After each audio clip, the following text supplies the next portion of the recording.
Guys, good morning. तो आज मैं स्टार्ट कर रही हूँ chapter 7 and chapter 8 of BSc journal. तो इसका कोड है BCHET149। आपके पास होगा ये कोड, तब कर सकते हैं। एक्चुअली मैं कोई यूट्यूबर नहीं हूँ, मैं जस्ट अपनी स्टडी कर रही थी क्योंकि मुझे दिसंबर में एग्ज़ाम देने हैं। तो 1 महीने बाद ही एग्ज़ाम है एंड अभी इतना टाइम नहीं है कि आप पूरी बुक गो थ्रू करें।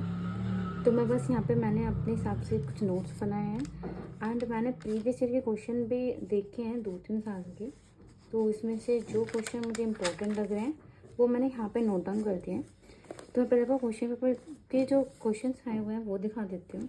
तो यहाँ पे पहला कोई क्वेश्चन आया है इस एंजाइम वाले चैप्टर से, वो है how does the pH and temperature affect the activity of enzyme in biological system. Listed your answer. तो ये जो क्वेश्चन आया था ये दिसंबर 2023 का है, मतलब प्रीवियस ईयर जो दिसंबर में आया था।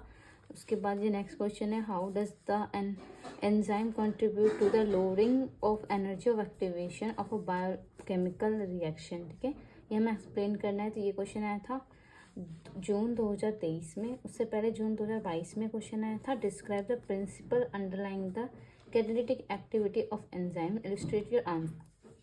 और यहाँ पे एक और क्वेश्चन है list different ways of drug action on human body and describe any one. तो ये यूनिट 9 में है। ठीक है, मैं इसमें only unit 7 and unit 8 he cover कर रही हूँ। अब जब मैं वो वाला चैप्टर पढ़ लूँगी, उसके नोट्स बना लूँगी, तब मैं आपको इसकी नेक्स्ट वीडियो अपलोड कर दूँगी। ठीक है, तो अभी मैंने जैसे यहाँ पे नोट्स बनाए हैं, तो आपका जो चैप्टर नंबर 7 है उसमें ऐसा कुछ ज़्यादा नहीं है, वो ओनली 3 से 4 पेज का ही चैप्टर है। उसमें कुछ इंपॉर्टेंट टर्म्स दे रखे हैं, वो मैं आपको बता देती हूँ। मेन जो हमारा चैप्टर है वो चैप्टर नंबर 8 ही है। इसमें बस जो कुछ टर्म्स है वो मैंने नोट डाउन कर दिया। यहाँ पे है एपो एंजाइम। एपो एंजाइम होता है, जैसे आपको पता होगा एंजाइम, उसमें जो प्रोटीन पार्ट होता है वो उसको कहते हैं हम एपो एंजाइम। उसके बाद यहाँ पे को फैक्टर आता है, जो नॉन प्रोटीन पार्ट होता है एंजाइम का उसको हम को फैक्टर बोलते हैं। ठीक है, उनमें से अगर वो आयन हो गए तो उनको एक्टिवेटर बोलते हैं।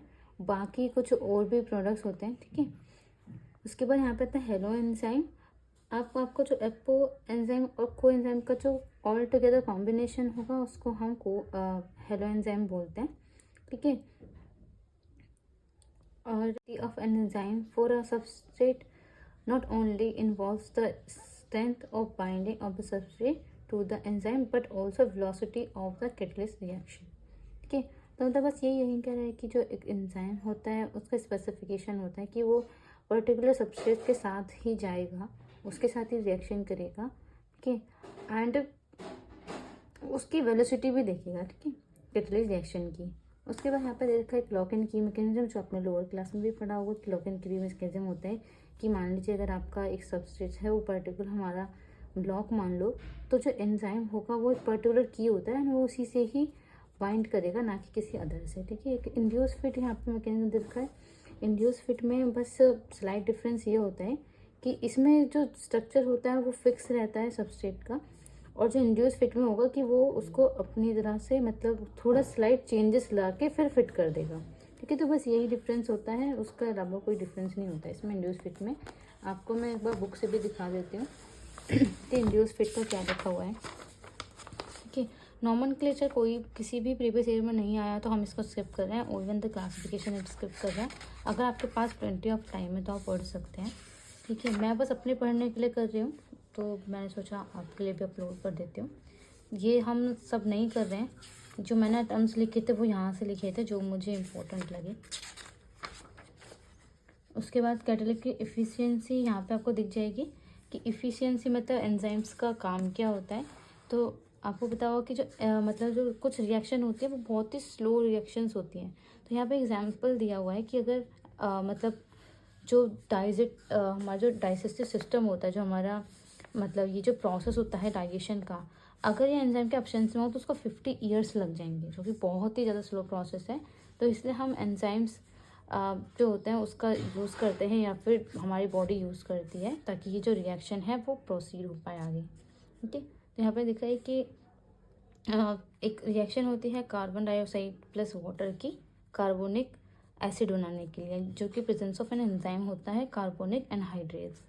ऐसे ही दे रखा है कि यहाँ पे एक आपको पता है जो भी मेटाबॉलिज्म रिएक्शन होती है उसमें बाई प्रोडक्ट जो होता है वो हाइड्रोजन पेरोक्साइड होता है, जो कि हाईली टॉक्सिक होता है हमारी बॉडी के लिए, हमारे सेल्स के लिए। तो इसको वाटर एंड ऑक्सीजन में कन्वर्ट करने के लिए हमारा जो एंजाइम रहता है वो होता है पेरोक्सीडेज। ठीक है, उसके बाद स्पेसिफिक में आपने बता दिया है कि स्पेसिफिसिटी में बस यही है कि आपका एक एंजाइम एक ही सबस्ट्रेट पर लगेगा या फिर वो पर्टिकुलर सबस्ट्रेट होगा, ऐसे नहीं कि वो किसी के साथ भी यूज़ कर लेगा।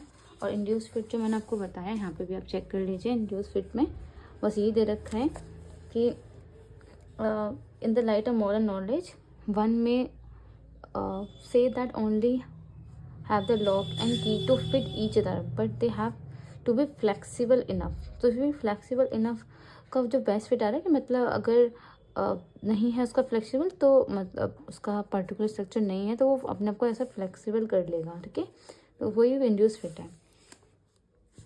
बस बाकी इस चैप्टर में यहीं पे समरी है, तो मतलब इसमें बस इतना ही था।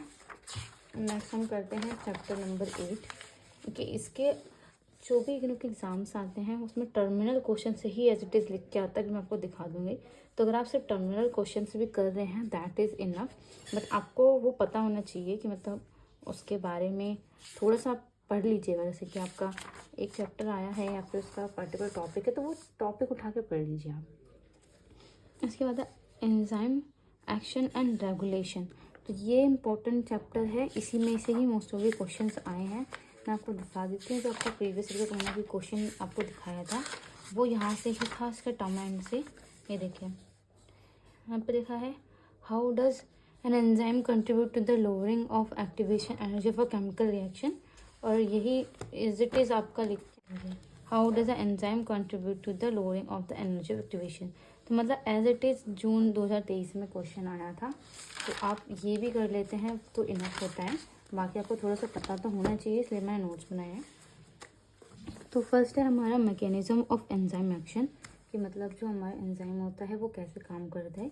तो एंजाइम प्लस ये है सबस्ट्रेट। ठीक है, तो फर्स्ट स्टेप होता है कि ये दोनों कंबाइन करेंगे और इसके बीच में जो बॉन्डिंग होगी वो हाइड्रोफोबिक हो सकती है या फिर हाइड्रोजन बॉन्डिंग हो सकती है, और ये एंजाइम सबस्ट्रेट कॉम्प्लेक्स बनाएंगे। ठीक है, नेक्स्ट स्टेप होगा कि ये जो एंजाइम और सबस्ट्रेट कॉम्प्लेक्स है वो एक्टिवेटेड होगा। ठीक है, तो जो सबस्ट्रेट हमारा एक्टिवेटेड हो गया, एक्टिवेट होने के बाद जो है थर्ड प्रोसेस में ये प्रोडक्ट बन जाएगा। ओके, प्रोडक्ट बनने के बाद फोर्थ स्टेप क्या होगा कि ये दोनों अलग अलग हो जाएंगे, तो ये हमारा प्रोडक्ट बन जाएगा और एंजाइम हमारा एज इट इज हो जाएगा।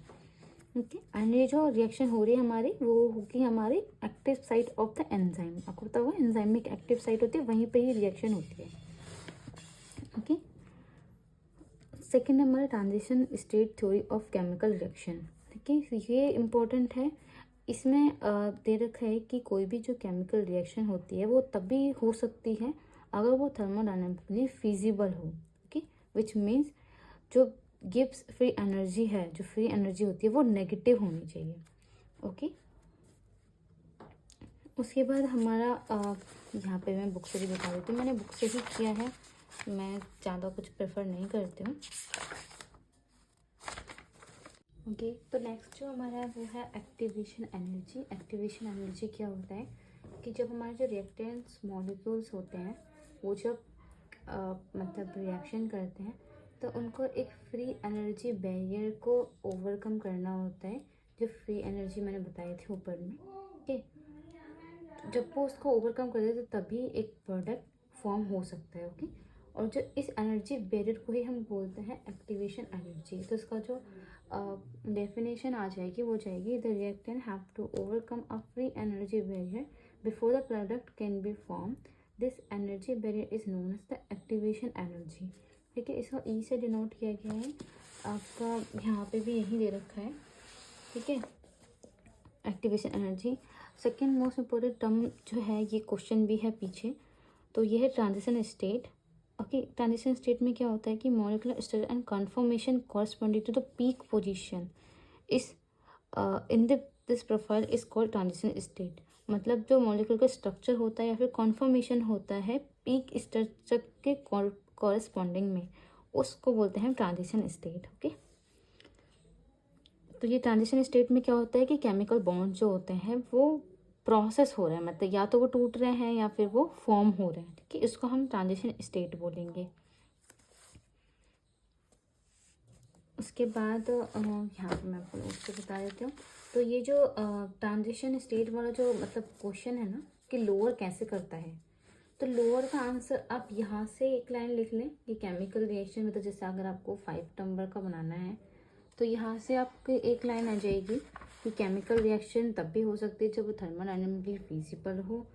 उसके बाद यहाँ तक आप पूरी लाइन लिख लेंगे, ओके।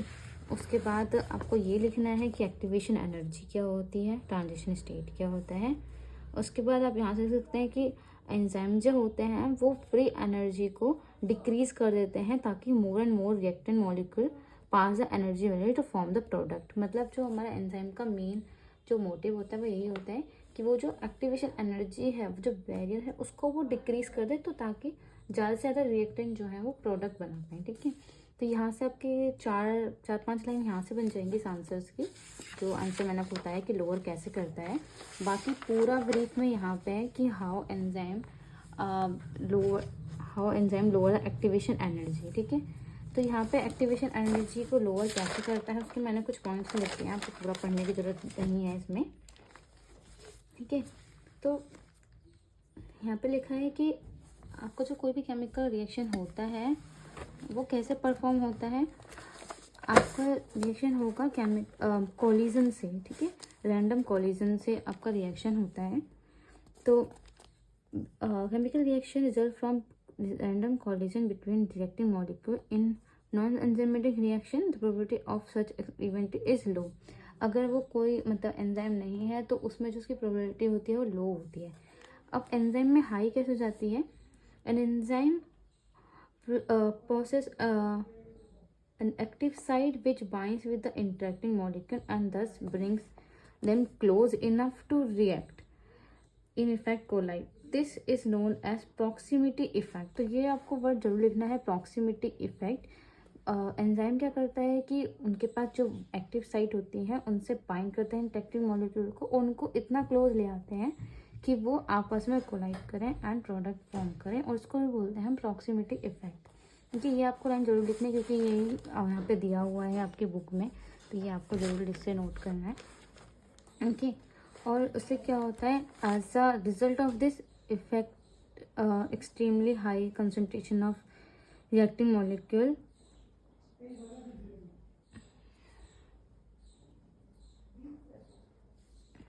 molecules are attained, ठीक है, resulting in a large increase in the reaction rate. तो इससे क्या होगा कि पास हो जाते हैं तो वो जल्दी जल्दी रिएक्शन करते हैं और जो रेट ऑफ रिएक्शन होती है वो इंक्रीज हो जाती है। Reaction rate is increase by, और ये कितना बढ़ जाता है इसमें लिखा है 10 की पावर 4 फोल्स तक बढ़ जाता है रिएक्शन। एक और होता है the other condition of fruitful collision, namely proper orientation of reaction group is also realise by the enzymes, ठीक है। तो ये एक तो हमें प्रॉक्सिमिटी इफेक्ट यहाँ पे डिस्क्राइब करना है और एक है प्रॉपर ओरिएंटेशन। प्रॉपर ओरिएंटेशन क्या है यहाँ पे मैं आपको बता देती हूँ कि जो भी एक्टिव साइट होती है, ठीक है, the active site with the help of its binding group holds the interacting molecule in a correct rigid orientation with respect to each other. This is known as the orientation effect. मतलब आपका यहाँ पे एक example दिया है book में कि ये मान लीजिए आपका मतलब ये आपका एंजाइम सबस्ट्रेट है, ठीक है।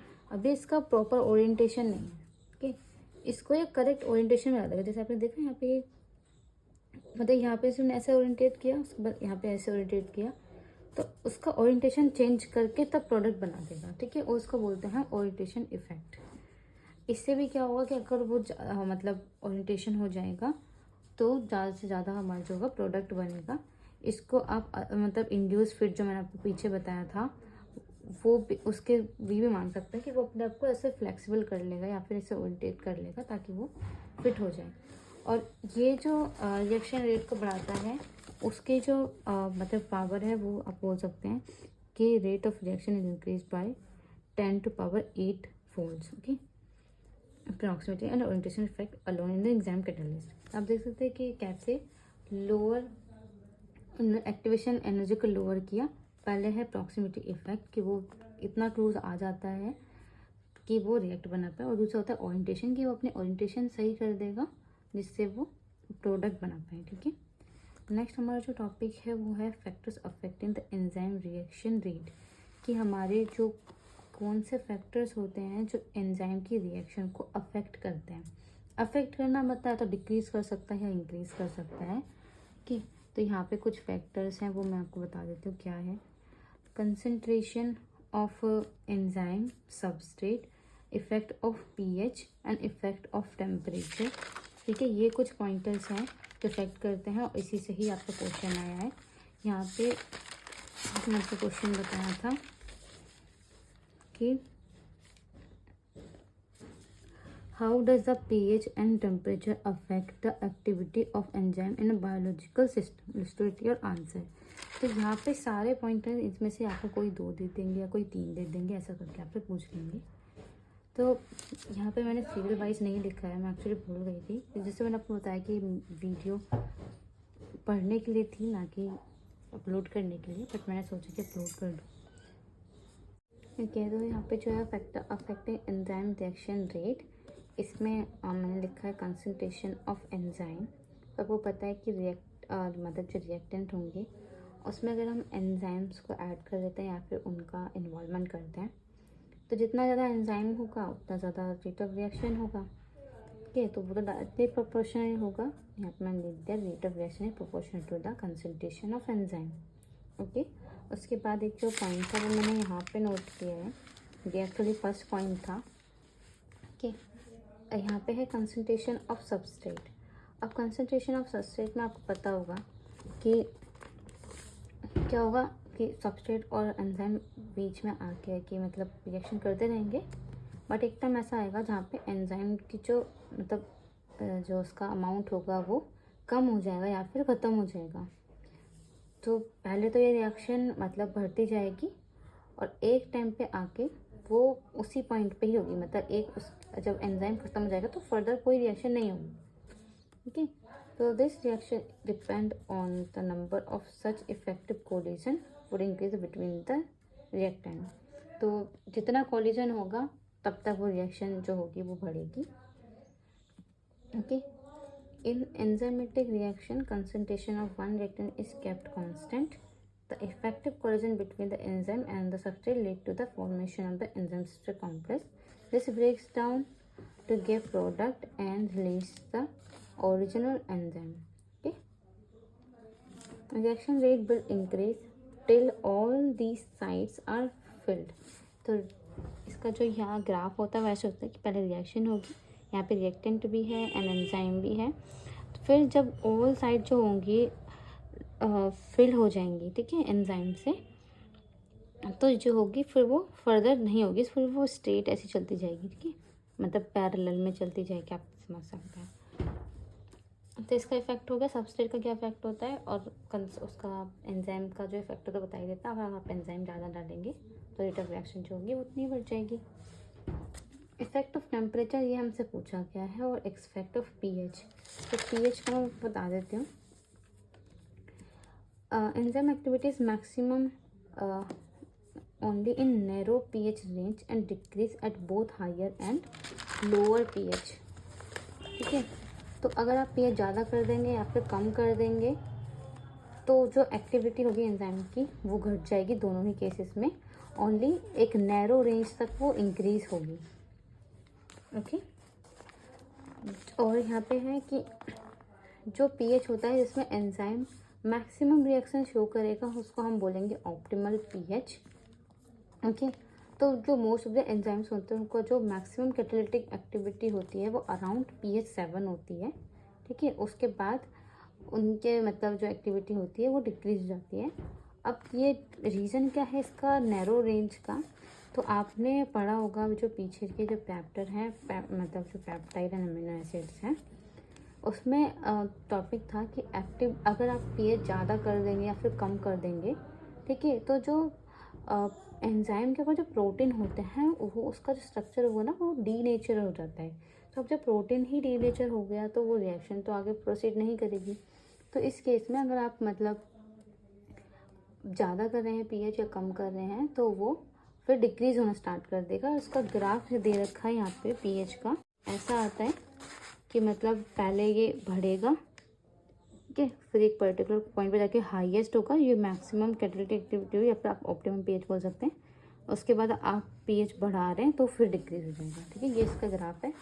अगर आप इसमें पूछा जाता है आप ग्राफ भी बना के आइए, ठीक है, तो इससे ज़्यादा समझ में आएगा। अच्छा, effect of temperature. Effect of temperature, आप पता, अगर आप टेम्परेचर इंक्रीज करेंगे तो जो कॉलिजन होगा मतलब रिएक्टेंट्स मॉलिक्यूल्स में वो ज़्यादा होगा, ठीक है। अब ज़्यादा अगर कॉलिजन होगा तो प्रोडक्ट ज़्यादा फॉर्म होगा, ओके। जो एंजाइमेटिक रिएक्शन होती है उसमें कुछ नैरो रेंज में ही होगी, beyond which rate decrease sharply. तो अगर आप एंजाइमेटिक रिएक्शन करा रहे हैं तो उसमें कुछ रेंज तक तो आपका जो रेट होगा वो इंक्रीज होगा, उसके बाद वो डिक्रीज होने लग जाएगा शार्पली। उसमें भी पीएच की जैसा ही है, जो टेम्परेचर जिस पे सबसे ज़्यादा एंजाइमेटिक एक्टिविटी है वो होगा आपका optimal temperature, okay, where it is maximum. इसका भी रीज़न फॉर डिक्रीजिंग आपको मतलब एज सेम ही है। जो डीनेचराइजेशन होता है वो हो जाएगा, मतलब ज़्यादा टेम्परेचर करेंगे तो जो प्रोटीन का स्ट्रक्चर होता है वो डीनेचर हो जाएगा, जो एंजाइम पे प्रोटीन्स होते हैं, तो अगेन ये स्टॉप करेगा उसको। एंड यहाँ पे एक पॉइंट मैं आपको और बताना भूल गई एंजाइम बारे में। तो एंजाइम का यहाँ पे एक और रीज़न है इसका कि ionisation of active site pH में। पीएच में क्या होगा कि अगर मतलब होता है जो एक्टिव साइट होते हैं उसमें आयंस होते हैं, जैसे Mg पॉजिटिव, ठीक है। तो अगर हम पीएच उसका ज़्यादा अफेक्ट कर रहे हैं तो उसका जो आयोनाइजेशन होगा, जो एक्टिव साइट के जो बाइंडिंग मॉलिक्यूल्स हैं वो चेंज हो जाएगा। और अगर आयोनाइजेशन ही उसका चेंज हो जाएगा तो फिर वो बाइंड नहीं करेगा सबस्ट्रेट से। तो इसके दो पॉइंट हैं पीएच में कि एक तो आपका डीनेचर हो जाएगा और एक आपका उसका आयोनाइजेशन अफेक्ट होता है, ठीक है। बस ये हो गया यहाँ पे और डिजनरेशन ऑफ प्रोटीन। नेक्स्ट है आपका एंजाइम इनहिबिशन।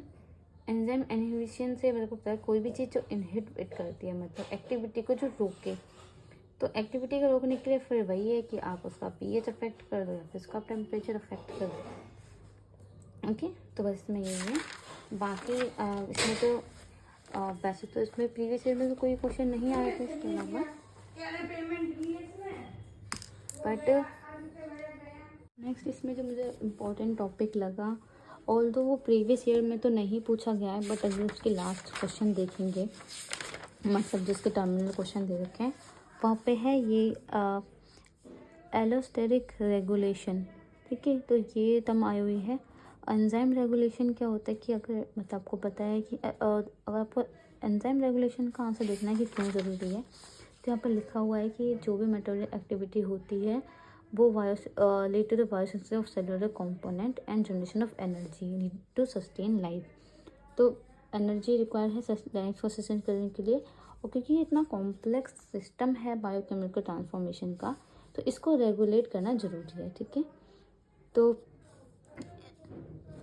ये रेगुलेट होता है यहाँ पे, ओके। तो रेगुलेशन आपको बता देता हूँ, और ये रेगुलेशन कैसे होता है उसका ही एक पार्ट है एलोस्टेरिक रेगुलेशन। अब इस रेगुलेशन में क्या होता है, आपका जो आपको पता होगा एक सबस्ट्रेट होता है और एक आपका एंजाइम होता है, ठीक है। अब इन जो सबस्ट्रेट में क्या होता है कि आपका ना एक्टिव साइट के अलावा एक एलोस्टेटिक साइट भी होती है। एलोस्टेटिक साइट उससे क्या करता है कि या तो वो एक्टिवेटर होगा या वो इनहिबिटर होगा। तो मैं आपको एक एग्जांपल दे देती हूँ। जैसे कि यहाँ पे मान लीजिए आपका एक सबस्ट्रेट है ऐसा, ठीक है, जिसमें ये एक्टिव साइट है बाइंड करने के लिए। यही एक सबस्ट्रेट है, ठीक है, जिसमें इसके अलावा एक एलोस्टेटिक साइट भी है, ठीक है। ये एलोस्टेटिक साइट है और ये आपकी एक्टिव साइट है। तो ये क्या होगा कि ये आपका मतलब एक्टिवेटर भी हो सकता है जो आपके मतलब रिएक्शन को एक्टिव कर दे, या फिर इनहिबिटर भी हो सकता है, ठीक है, इनहिबिटर भी हो सकता है ये। तो मान लीजिए कि अगर आप रिएक्शन को रोकना चाहते हैं, उसको रेगुलेट करना चाहते हैं कि अब हमारा जो प्रोडक्ट है वो फॉर्म हो गया है, अब हमें और ज़्यादा नहीं चाहिए, तो यहाँ पे सबस्ट्रेट के आने से पहले यहाँ पे जो इसका एलोस्टेटिक साइट है, ठीक है, एलोस्टेटिक साइट पे आके आपका ये मतलब कोई दूसरा पार्टिकल लग जाएगा। इससे क्या करेगा, या तो ये इसका मतलब रोक देगा रिएक्शन को, या फिर इसका जो एक्टिव साइट का जो मतलब स्ट्रक्चर है ना उसको चेंज कर देगा, ताकि सबसेट अटैच ही ना हो। तो इसमें आपको यही लिखना है, ठीक है। बाकी अगर आपको डेफिनेशन लिखनी है तो इसका जो आंसर दिया हुआ है उसी आंसर में से आप लिख देंगे।